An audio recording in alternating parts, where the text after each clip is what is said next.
الحمد لله رب العالمين والعاقبة للمتقين والصلاة والسلام على سيد الأنبياء وإمام المرسلين نبينا محمد وعلى آله وأصحابه أجمعين. أما بعد فإن خير الحديث كتاب الله وخير الهدي هدي محمد صلى الله عليه وسلم وشر الأمور محدثاتها وكل محدثة بدعة وكل بدعة ضلالة وكل ضلالة في النار. روى الشيخان رحمهم الله تبارك وتعالى في صحيحيهما من حديث معاذ بن جبل الأنصاري رضي الله عنه قال: كنت رديف النبي صلى الله عليه وسلم على حمار فقال: يا معاذ. قلت: لبيك يا رسول الله وسعديك. أتدري ما حق الله على العباد؟ قال: أتدري ما حق الله على العباد؟ قلت: الله ورسوله أعلم. قال: حق الله على العباد أن يعبدوه ولا يشركوا به شيئا، وحق العباد على الله ألا يعذب من لا يشرك به شيئا. قلت: أفلا أبشر به الناس؟ قال: لا، فيتكلوا، أو كما قال صلی اللہ علیہ وسلم. محترم حاضرین و ناظرین، اللہ سبحانہ و تعالیٰ کی توحیدی عبادت اور توحید الوہیت پر تصنیف کردہ عظیم کتاب التوحید الذی هو حق اللہ علی العباد، تالیف شیخ الاسلام الامام المجدد محمد ابن سلیمان التمیمی رحمہ اللہ کے ورکشاپ میں آپ کا استقبال ہے. کتاب کا پہلا چیپٹر جو کتاب کا مقدمہ ہے، وہ جس میں چند آیات ذکر کی گئی ہیں، ہم گزشتہ دروس میں ان آیتوں کے تعلق سے ضروری حد تک معلومات لے چکے ہیں. اس پہلے چیپٹر کا اختتام اسی حدیث پر ہے جو آپ کے سامنے ابھی پڑھی گئی، روایت صحیحین کی ہے. اور اس کتاب کی الحمدللہ خوبیوں میں سے خوبی یہ ہے کہ جہاں جہاں حدیث کی روایت کی گئی ہے، ایک دو مقام کو چھوڑ کر ہر جگہ حدیث کہاں کی ہے، کس اصل کتاب سے نقل کی گئی ہے، جس کو تخریج کہتے ہیں، کہاں سے مؤلف نے حدیث نقل کی ہے، اس کا حوالہ دیتے ہیں. کبھی تو حدیث کے شروع میں اور اکثر حدیثوں کے ذکر کرنے کے بعد، جیسا کہ عام مؤلفین کا طریقہ ہے. حدیث ذکر کیا، اس کے بعد کہا اخرجہ البخاری، اخرجہ مسلم، اخرجہ الشیخان، متفق علیہ، اخرجہ ابو داؤد والترمذی وغیرہ. تو حدیث ذکر کرنے کے بعد کتب حدیث کا ذکر کرتے ہیں. تو یہ خوبی الحمدللہ اس کتاب کے اندر بھی ہے. ایک دو مقام پر شاید مؤلف نے ذکر نہ کیا ہو اس کتاب کا جس کتاب سے انہوں نے حدیث نقل کی ہے، لیکن تمام جگہوں پر تخریج ذکر کی ہے کہ کس کتاب سے یہ روایت. تو یہ حدیث جو اس کتاب کی پہلی حدیث ہے، الحمدللہ صحیحین کی روایت، صحیح بخاری اور صحیح مسلم کی روایت، جس کی تمام مرفوع حدیثیں جو نبی صلی اللہ علیہ وسلم سے سند کے ذریعے امام بخاری رحمہ اللہ، امام مسلم رحمہ اللہ نے نقل کی، وہ سب کی سب صحیح ہیں قطعیت کے ساتھ. حدیث کے راوی ہیں معاذ بن جبل انصاری رضی اللہ عنہ، قبیلہ خزرج کے مشہور صحابی ہیں، اور ماشاءاللہ من کبار علماء الصحابہ، صحابہ میں جو علماء کا طبقہ تھا واقف کاروں کا، ان میں سے ایک، اور شریعت کے مسائل، احکام اور مسائل حلال و حرام کا زبردست علم رکھتے تھے، اور قرآن مجید کی قرأت بھی بہت عمدہ کرتے تھے. معاذ بن جبل قرآن مجید کے مشہور قراء میں سے تھے، اور رسول گرامی صلی اللہ علیہ وسلم نے یمن کا معلم اور گورنر بنا کر ان کو بھیجا تھا 9 ہجری میں یا 10 کے آغاز میں، اور نبی صلی اللہ علیہ وسلم کے انتقال کے بعد مدینہ تشریف لائے. بدری صحابی ہیں، جنگ بدر میں شرکت کی سعادت نصیب ہوئی. بدری ہونا کسی صحابی کے لیے بڑی عظمت کی بات ہے، کیونکہ اللہ نے بدری صحابیوں کے متعلق کہا قرآن مجید میں، اللہ نے فرمایا اعملوا ما شئتم فقد غفرت لکم، جو چاہو کرو، اللہ نے تمہارے گناہ معاف کر دیے. لیکن اہل ایمان کے ایمان میں اور زیادتی ہوتی ہے. جب اللہ تعالیٰ کی طرف سے بشارتیں ملتی ہیں تو ان کے ایمان میں اور تقوی میں اور اضافہ ہوتا ہے. وہ کمزور ایمان اور عقیدہ لوگ ہوتے ہیں جو گمراہ ہو جاتے ہیں، لیکن جب دیکھا بدریوں نے کہ اللہ نے بدر کی جنگ میں شرکت کو، جو حق اور باطل کی پہلی جنگ تھی، ہماری شرکت کو اللہ تعالیٰ نے اتنا سراہا اور اتنا قبول فرمایا کہ اللہ نے کہا آپ جو چاہو جس طرح کا عمل چاہو کرو، تمہاری کوئی گرفت نہیں ہوگی۔ تو ان کا جذبہ تشکر اور ابٹ کر آیا، اور انہوں نے اللہ رب العالمین کی شکر گزاری میں کوئی کسر نہیں اٹھائے رکھی۔ اللہ اکبر۔ تو یہ بدری صحابی عظیم صحابی سن 18 ہجری میں شام میں ایک جگہ ہے امواس، وہاں طاعون آیا تھا، تو طاعون کی بیماری میں سن 18 ہجری کے اندر حضرت معاذ بن جبل کا انتقال ہوتا ہے۔ حضرت معاذ بن جبل رضی اللہ عنہ کی قربت ملاحظہ کیے نبی صلی اللہ علیہ وسلم سے کس درجہ قریب تھے کہ کہتے ہیں کہ میں ایک دن نبی صلی اللہ علیہ وسلم کے ساتھ گدھے پر سوار تھا، ردیف تھا۔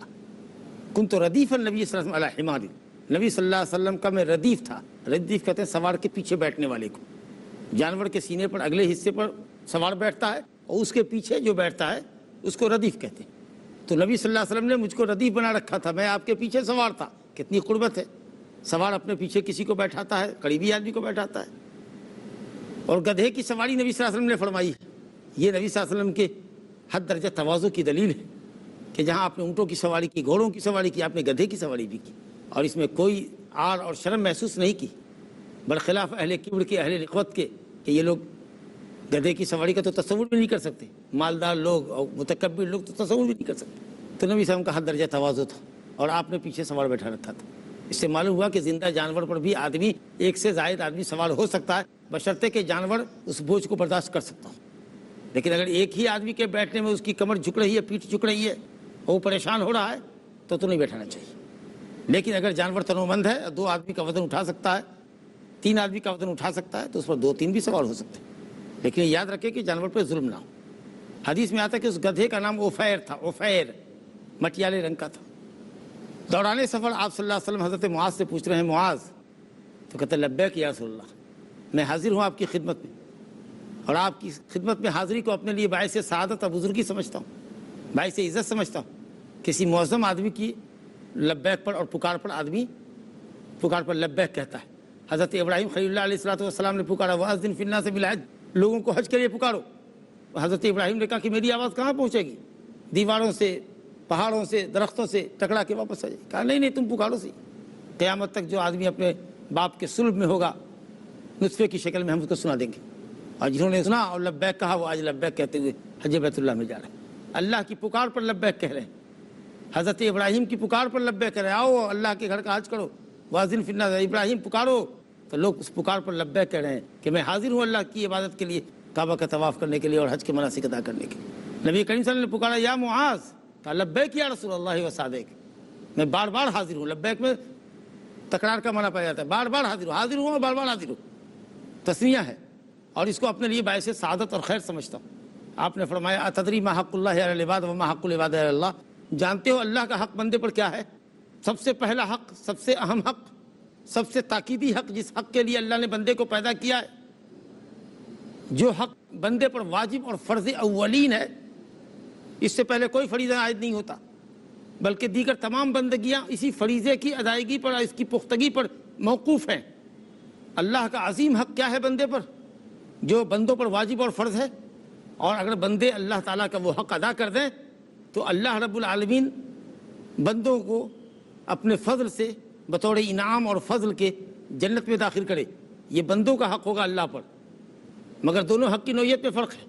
اللہ کا حق بندوں پر فرض اور واجب ہے، ہم بندوں کا حق بھی اللہ پر واجب ہے، لیکن یہ واجب اس نے خود کیا ہے اپنے اوپر بطور انعام اور فضل کے، کہ اگر بندو تم میرا حق ادا کرتے ہو تو میں انعام اور فضل کی بوچھار کر دوں گا، اور سب سے بڑی نعمت سے تم کو نوازوں گا، جنت میں داخل کروں گا۔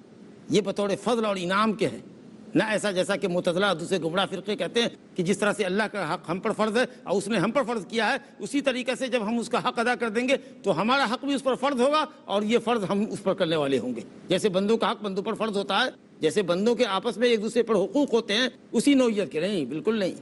اللہ کا حق ہم پر واجب اور فرض ہے کیونکہ وہ ہمارا خالق ہے، مالک ہے، رازق ہے، حیات و موت کا مالک ہے۔ جب ہم اس حق کو ادا کرتے ہیں تو اللہ رب العالمین بطور انعام اور فضل کے ہمارا حق ہم کو دیتا ہے۔ یہ اللہ کی طرف سے فضل ہے، جزا ہے، توحید کا بدلہ ہے۔ جب آپ نے دونوں حق کی نوعیت سمجھ لی اور یہاں پر گمراہ فرقے کی بدعقیدگی سمجھ لی، تو اب اصل موضوع پر آ جائیے۔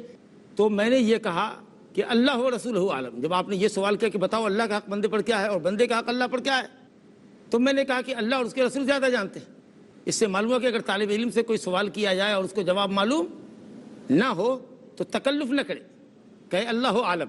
صحابہ کہتے تھے اللہ و رسول عالم، لیکن اب بہتر یہ ہے کہ جواب میں کہا جائے اللہ عالم، اللہ سب سے زیادہ جانتا ہے، کیونکہ بعض سوالات ایسے ہیں جس کا جواب رسول اللہ صلی اللہ علیہ وسلم بھی نہیں جانتے تھے۔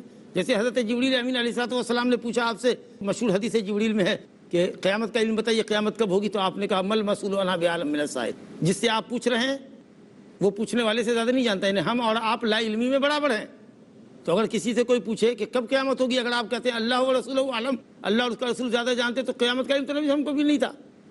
تو اسی یہ جواب سالڈ نہیں ہے، سالڈ جواب یہ ہے کہ ہم کہیں اللہ عالم، لیکن صحابہ نبی کے سامنے ہوتے تھے تو کہتے اللہ و رسول عالم، کیونکہ رسول زیادہ جانتے ہیں اور رسول کے پاس وہی آتی تھی۔ اب ہمارے درمیان رسول نہیں ہے تو اس لیے ہم یہ کہیں گے کہ اللہ عالم، یہ جواب بہتر ہے۔ اللہ و رسول عالم کہنے کے مقابلے میں اب یہ جواب اللہ عالم یہ زیادہ سالڈ جواب ہے۔ تو حضرت معاذ نے کہا اچھا، نبی صلی اللہ علیہ وسلم تعلیم کے طریقوں میں سے ایک طریقہ یہ ہے کہ طالب علموں سے سوال کے انداز میں بات پوچھی جائے، بتاؤ جانتے ہو، ایک چیز پوچھتا ہوں، بتاؤ جانتے ہو؟ تو اس طریقے سے اگر سوال کے انداز میں علم دیا جائے تو اٹینشن بڑھتا ہے۔ کیا کرنا چاہتے ہیں؟ انشاءاللہ گفتگو کا سلسلہ جاری ہے، ایک وقفے کے بعد آپ کے سامنے حاضر ہوتے ہیں انشاءاللہ۔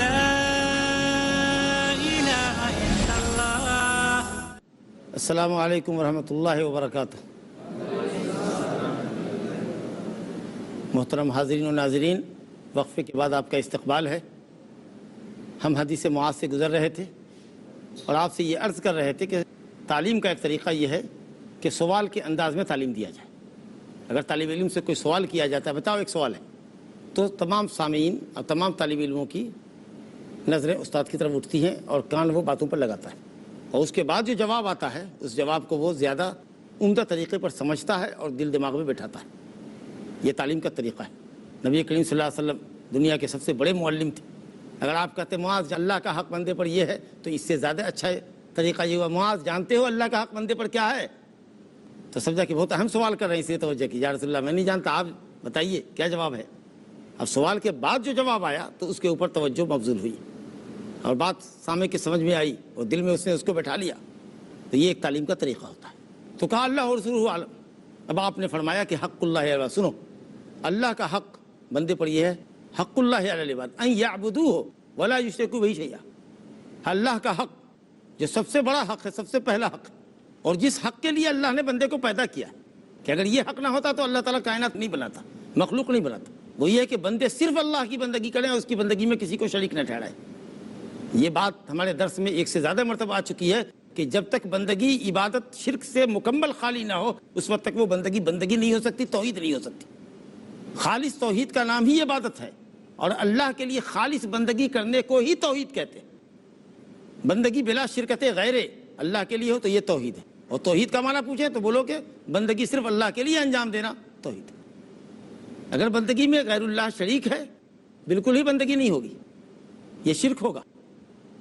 تو کہا کہ اللہ کا حق، حق عظیم، اول حق، اول واجب، اول فریضہ بندے پر یہ ہے کہ بندے صرف اللہ کی بندگی کریں اور اس کے ساتھ کسی کو شریک نہ ٹھہرائیں۔ شیئن نکڑا ہے، کسی بھی چیز کو، جب نبی کے لیے عبادت جائز نہیں، کسی فرشتے کے لیے عبادت جائز نہیں، تو اور دیگر اولیاء، صالحین، اموات اور دوسروں کے تو پوچھنا ہی نہیں، ان کی تو کوئی حیثیت ہی نہیں۔ جب آپ اللہ رب العالمین کے ساتھ کسی کو شریک نہیں ٹھہرائیں گے، شرک سے بچیں گے، تو شرک سے بچنا ہی نہیں کوئی یہ کہ اچھا میں زندگی بھر شرک نہیں کرتا لیکن بندگی بھی نہیں بجا لاؤں گا، ارے نہیں، شرک سے بچنے کا لازمی تقاضا یہ ہے کہ بندگی صرف اللہ کے لیے بجا لاؤ۔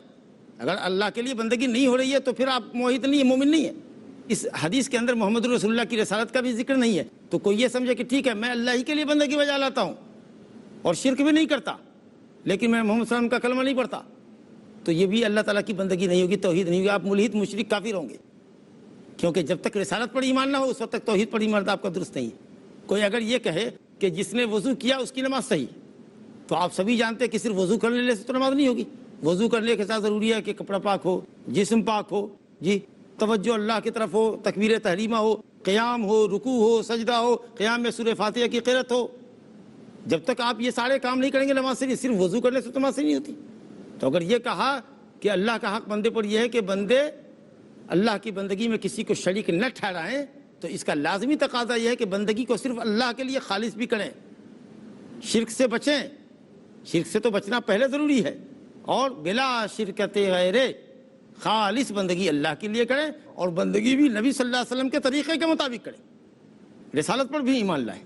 جب آپ نے یہ حق ادا کر دیا اللہ کا، تو فرمایا کہ وہ حق العباد علی اللہ، اس کے نتیجے میں اللہ کے اوپر بندے کا حق جو بطور انعام اور فضل کے اللہ نے اپنے ذمہ لگایا ہے، وہ یہ ہے کہ اللہ یعذب من لا یشرک بہ شیئا، اس بندے کو عذاب نہ دے جو اس کے ساتھ کسی کو شریک نہیں ٹھہراتا۔ جو شرک سے بچا ہے، جو اللہ کی توحید کو پختہ کر رہا ہے، جس کے دل کے اندر اللہ کی وحدانیت پختہ ہے، جس کی زبان پر توحید کے کلمات ہیں، جس کے اعضاء اور جوارے سے توحید پر مبنی عمل صادر ہوتے ہیں، اور جس کی زندگی میں شرک اکبر اور انشاءاللہ شرک اصغر بھی نہیں ہے، تو اللہ رب العالمین اس کو عذاب نہیں دے گا ایسے بندے کو جو شرک نہیں کرتا ہے۔ گویا شرک نہ کرے، اور اس کا لازمی تقاضا ہے کہ توحید کو پختہ کرے، اور توحید کا لازمی تقاضا ہے کہ محمد صلی اللہ علیہ وسلم کی رسالت کو مانے اور اس کے تقاضوں کو عملی طور پر پورا کرے، تو اللہ رب العالمین ایسے شخص کو عذاب نہیں دے گا۔ تو اگر آپ نے توحید کے تقاضوں کو اعتقادی طور پر، لسانی طور پر اور عملی طور پر پورا کیا ہے، شرک سے بچے ہیں، بڑے گناہوں سے بچے ہیں، انشاءاللہ جہنم چھوئے گی بھی نہیں، اللہ یعذبہ، بالکل ہی عذاب نہیں ہوگا۔ بہرحال موحد کے لیے دائمی طور پر اللہ کی جہنم حرام ہے۔ موحد اگر گنہگار مرا ہے، اللہ چاہے تو اس کو معاف کر دے، چاہے تو عذاب دے دے، لیکن اگر شرک اکبر کر کے مرا ہے، بندگی اللہ کے علاوہ کے لیے انجام دے کر مرا ہے، وہ بغیر سچی توبہ کے مرا ہے، تو اس کی تمام زندگی کی عبادت اور اعمال اس کی اکارت اور ضائع ہے۔ اس لیے اگر آدمی چاہے کہ جہنم کی اس کو آگ چھوئے بھی نہیں، تو توحید کے تقاضے کو نہ صرف دل میں رکھ کر بلکہ زبان سے اور اپنے اعضاء اور جوارے سے پورا کرنا ہوگا، اور شرک اکبر اور شرک اصغر سے، یعنی عبادت کو اللہ کے لیے انجام دینا یا ریاکاری، شرک اصغر ریاکاری، اس سے بچنے سے آپ کو مکمل جنت اللہ کی ملے گی اور مکمل جہنم سے نجات ملے گی۔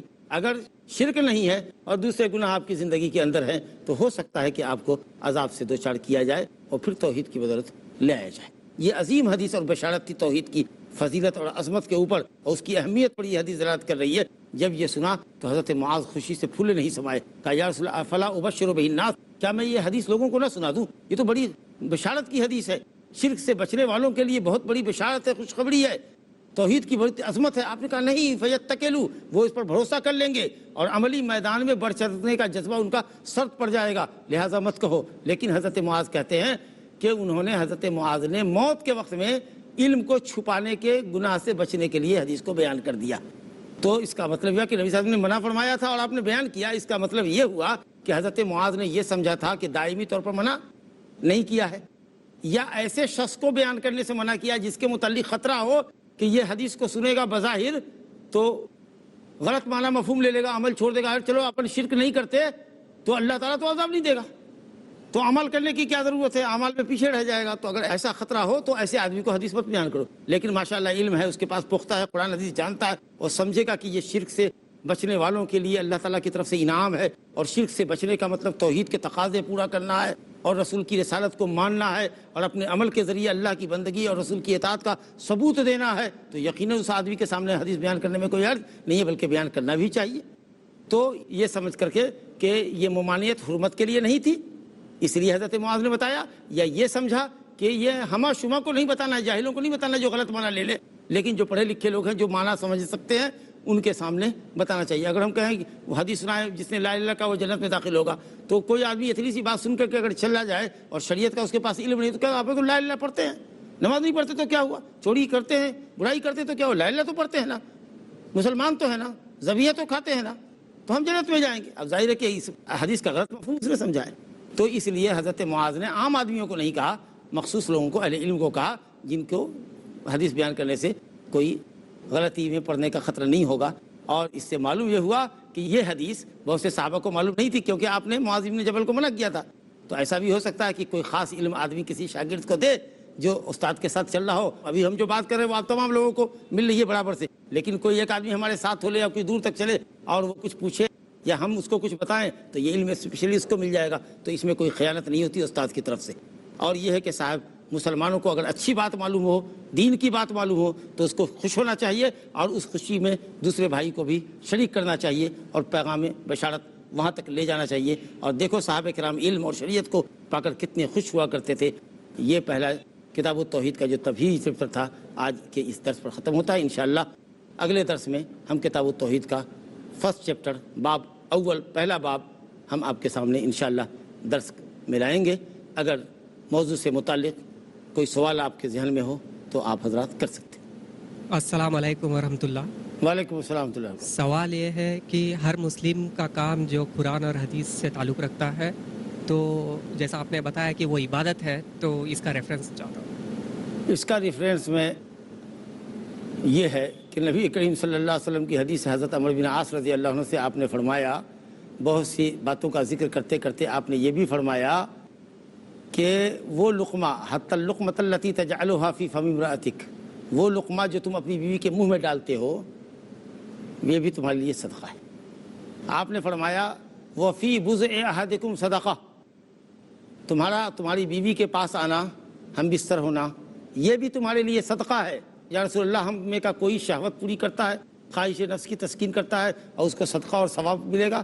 آپ نے فرمایا کہ اگر یہی شہوت اور یہی لذت غیر جگہ پہ کرے، حرام جگہ پہ کرے، غیر عورت کے ساتھ کرے، تو کیا اس کے اوپر عذاب اور وزر نہیں ہوگا؟ تو انہوں نے کہا کہ ہاں. کہا تو پھر اپنی بیوی کے پاس آنے میں ثواب کیوں نہیں ملے گا؟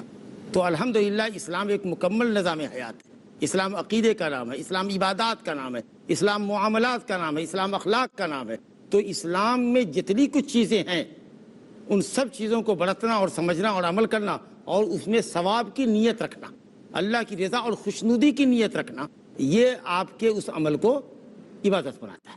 یہاں تک کہ آپ کا سونا آپ کے لیے عبادت ہے، آپ کا جاگنا آپ کے لیے عبادت ہے. آپ روزی روٹی کماتے ہیں تاکہ آپ اللہ کی عبادت پر تقویت حاصل کریں. بیوی بچے کا نان نفقہ آپ کے ذمہ واجب ہے، اس کو ادا کریں، تو آپ کا روزی روٹی کمانا عینی عبادت ہے. شرط یہ ہے کہ اللہ کی رضا اور خوشنودی کے لیے نبی صاحب کے بتائے ہوئے طریقے کے مطابق، آپ صلی اللہ علیہ وسلم کی شریعت کے مطابق ہو. وباللہ التوفیق. جی السلام علیکم. السلام علیکم. جو لا الہ الا اللہ محمد رسول اللہ کلمہ ہے، لوگ یہ تو مانتے ہیں لا الہ الا اللہ، لیکن محمد الرسول اللہ میں وہ اپنے بزرگوں کو جس کو بھی شریک کر دیتے، تو ان کے لیے شریعت کا کیا فیصلہ ہے؟ بالکل سوال واضح ہے کہ جس طریقہ سے اللہ رب العالمین اپنی بندگی میں اکیلا ہے، اسی طریقہ سے محمد صلی اللہ علیہ وسلم اپنی پیروی میں اکیلے. اگر محمد صلی اللہ علیہ وسلم کی پیروی کے مقابلے میں دوسرے کسی کی پیروی کی جا رہی ہے تو یہ شرک پھر رسالت ہے اور وہ آدمی مسلمان نہیں. صحیح حدیث کے ہوتے ہوئے اگر آدمی اس کو کنڈم کرتا ہے، کوئی صحیح تعویل نہیں ہے، یا وہ یہ سمجھتا ہے کہ ہم شریعت کی اس پہلو سے آزاد ہیں، میرے لیے صرف اللہ کی کتاب کافی ہے مثال کے طور پر، اور نبی صلی اللہ علیہ وسلم کی حدیث کو فالو نہیں کرتا، دائرہ اسلام سے خارج ہے. لیکن بعض لوگ ہوتے ہیں کہ دلائل میں ان کو اعتراض ہوتا ہے، دلائل کی صحت اور ضعف پر بحث کرتے ہیں یا کسی حدیث کی کوئی تعویل کر دیتے ہیں. تو اگر آدمی مجتہد ہے، عالم ہے، تو اس کے لیے عذر بہت سا ہے. لیکن دیدہ دانستہ صحیح حدیثوں پر مطلع ہونا اور مطلع ہونے کے باوجود بھی صرف اس لیے کہ ہم کسی خاص مسلک سے ہمارا ریلیشن ہے، ہم اس لیے اس مسلک کو فالو کریں گے، اگرچہ صحیح حدیث ہے، بھئی ہم کو بخشو، ہم نہیں لیں گے. اگر ایسا کرتا ہے تو بہت بڑا خطرہ ہے، اور یہ لوگ اس وعید میں کہیں داخل نہ ہوں جس میں آیا ہے اتخذوا احبارهم ورهبانهم اربابا من دون اللہ. سورۃ توبہ کی آیت ہے کہ ان لوگوں نے یعنی یہود و نصارہ نے اپنے عالموں کو اور اپنے عابدوں اور زاہدوں کو اللہ کے سوا رب بنا لیا، یعنی ان کو حلت و حرمت کا اختیار دیا. بڑا سنگین معاملہ ہوگا. اللہ سبحانہ وتعالیٰ سے دعا ہے کہ وہ ہمیں توحید اور رسالت کو سمجھنے اور ان کے تقاضوں کو پورا کرنے کی توفیق عطا فرمائے. آمین. صلی اللہ علیہ نبینا محمد وآلہ وصحبہ وسلم والحمد للہ رب العالمین. اللہ اللہ یا ربی یا اللہ، اللہ یا ربی یا اللہ.